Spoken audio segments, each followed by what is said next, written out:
Hey everybody, welcome to Antique Quest. Today we're back with the Airstream and we're going to show you how to deal with soft spots in the floor. Whether it's a vintage trailer of any kind you have, water gets in there, gives you a little soft spot, not enough to have to replace the whole floor, not enough you have to cut it out and piece it. This is a great way to deal with it and we're going to show you right after this. Thanks for watching.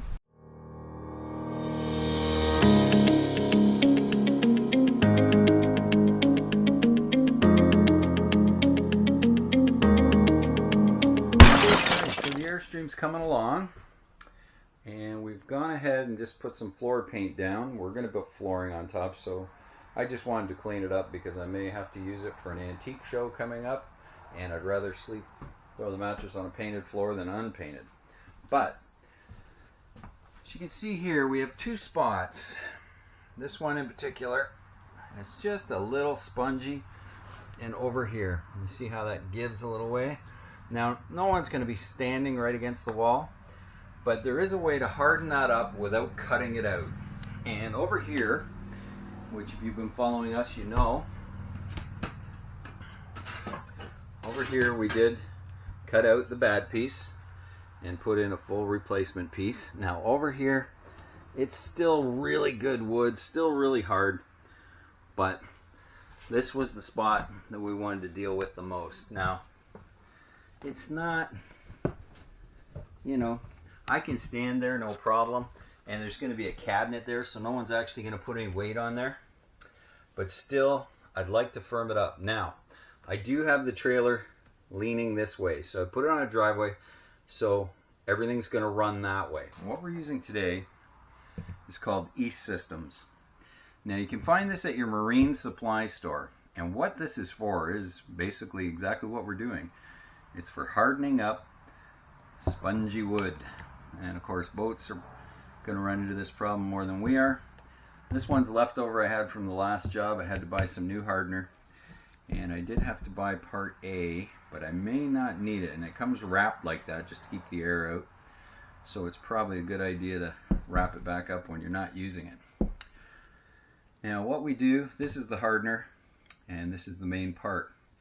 Now what we're going to do, and I'm just going to double check this because it's been a while since I've used this, but we've got a little baking tin that we stole from Mom, my wife, but she said I could have this one because there was a little rust on it, so these are great.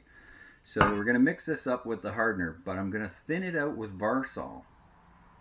At least I think it's Varsol. I'm going to double check here in a minute. But what the idea is we paint it on. Now, the reason we're going to thin it out is we want it runny.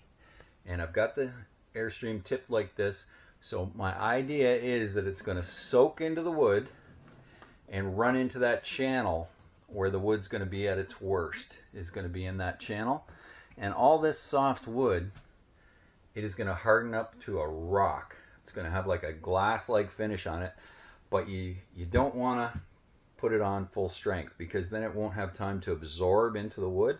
So you want it to actually absorb down into this soft wood. So the thinner we make it and the longer it's going to take to dry, and this is going to go overnight for sure, it has more time to soak in and hopefully wick it right in underneath into that channel.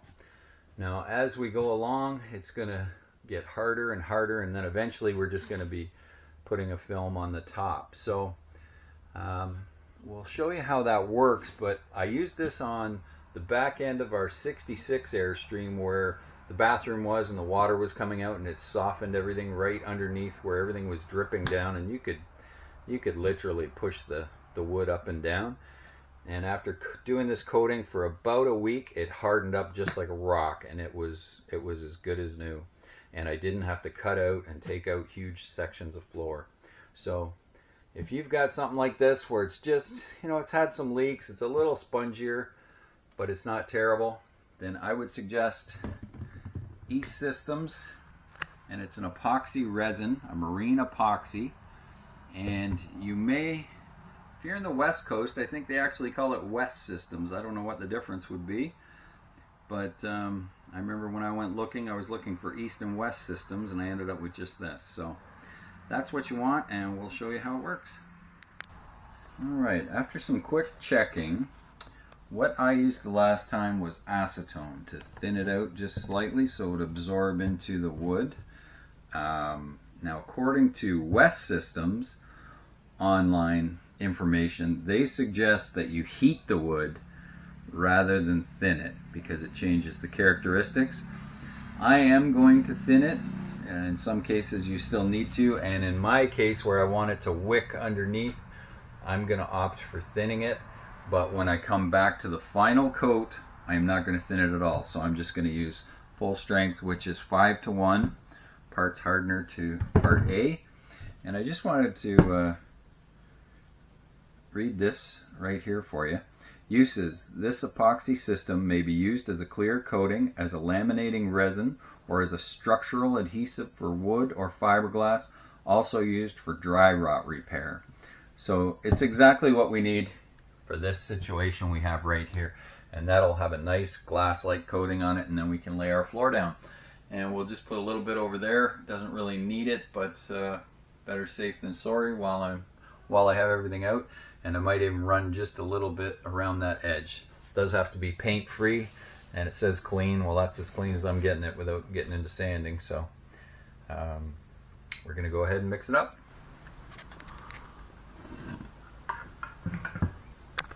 Sorry folks, I had the camera in my mouth. Okay, so we're just gonna get this and just soak it in there. I'm just gonna coat it in as best we can, and hopefully that'll just suck it right up, because this wood's pretty dry at this point. I am just coating it on there, especially right here. That should wick right under there no problem, because it's got a lot of openings. See, it's already looks like it's drying over here. Got some openings there as well. Just get it in there.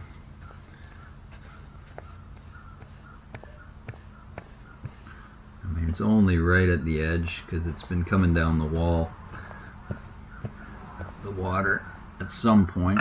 I mean, I had it here for quite a while and some pretty serious rain, and it wasn't a whole heck of a lot, and it was only on the certain angles. But the problem is the people that had it before me still had the original carpet in here, and they had more carpets on top of the carpets, and that just holds all the water and it works away at this. So when I get this all done, it should suck in there pretty good. And hopefully that'll be all we need to do before we get some paint on there, and then we can lay our floor down. But this will make it also completely water resistant. Okay, so anybody that's restoring vintage trailers, you're gonna run into this all the time. There's almost no vintage trailer I've ever found that didn't have some water get in somewhere and soften up part of the floor. It doesn't even think you need to worry about it absorbing quite as much. They think the coating on the outside is really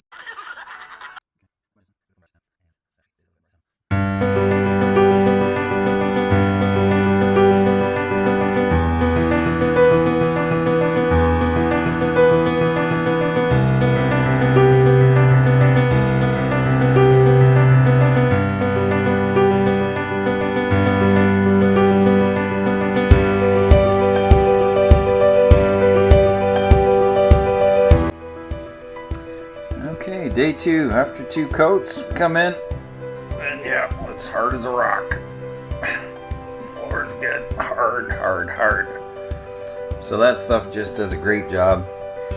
That's only with two coats. You can do, I think I did up to about 10 in the 66. So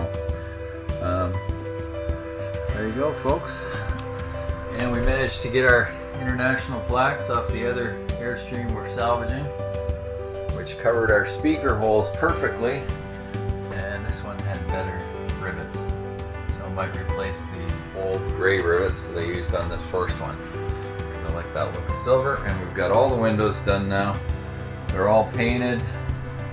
They all have new screens or painted screens. If the screen was perfect, we just spray painted it the same. So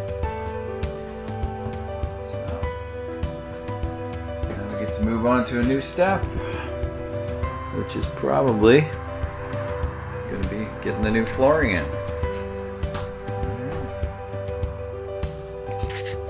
So thanks very much for watching. Hope it works out for you. If you have any questions, put them in the comments below. We sure would like it if you subscribe. It means a lot to us, helps us build the channel. So that's that, let me see, red button down in that corner, I believe. If you can see my hand, that corner. And you just click that, and then you click the bell, and it'll notify you every time we put up a sale. So thanks again, all the best, and God bless.